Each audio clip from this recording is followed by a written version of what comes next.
আপনার আধার কার্ড কোন ব্যাংক অ্যাকাউন্টের সাথে লিংক আছে এখনই চেক করুন। প্রথমে চলে যাব আমরা গুগলে, এখানে সার্চ করব এনপিসিআই। তারপর যে প্রথম অপশনটা খুলবে এনপিসিআই, আমরা এখানে ক্লিক করব।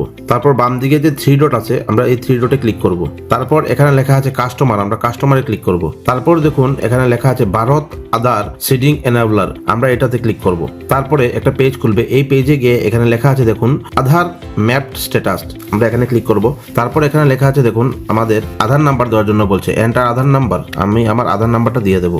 তারপর নিচে আছে ক্যাপচার, আমরা এই ক্যাপচারটা ফিল করব। তারপর এখানে লেখা আছে দেখুন চেক স্ট্যাটাস, আমরা এখানে ক্লিক করব। তারপর আমাদের আধার কার্ডের লগে যে নাম্বারটা লিংক করা আছে এই নাম্বারে একটা ওটিপি আসবে, আমরা ওটিপিটা এখানে বসিয়ে দেবো। ওটিপি বসানোর পর আমরা এখানে কনফার্মে দিয়ে দেবো। তারপরে দেখুন এখানে দেখাচ্ছে আমার আধার কার্ডের লগে কোন কোন অ্যাকাউন্ট লিংক আছে। এর মধ্যে থেকে যদি আপনার কোনো অ্যাকাউন্ট লিংক না থাকে তাহলে আপনারা ব্যাংকে গিয়ে যত তাড়াতাড়ি সম্ভব হয় আধার কার্ডের সঙ্গে ব্যাংক অ্যাকাউন্টটা লিংক করবেন, না হলে আগামী দিনে আপনারা অনেক সমস্যায় পড়তে পারেন। কারণ এখন ব্যাংকের অ্যাকাউন্টের সাথে আধার কার্ডের লিংক করাটা ম্যান্ডেটরি করে দিয়েছে গভর্নমেন্টের তরফ থেকে। এরকম দরকারি আপডেট পেতে গেলে পেজটাকে ফলো করে রাখুন, ভিডিওটা সেভ করে রাখুন, আপনাদের কাজে লাগবে। আর কমেন্টে আপনারা চেক করার পর আপনাদের ব্যাংকের অ্যাকাউন্ট লিংক আছে কিনা না এটা জানিয়ে যান।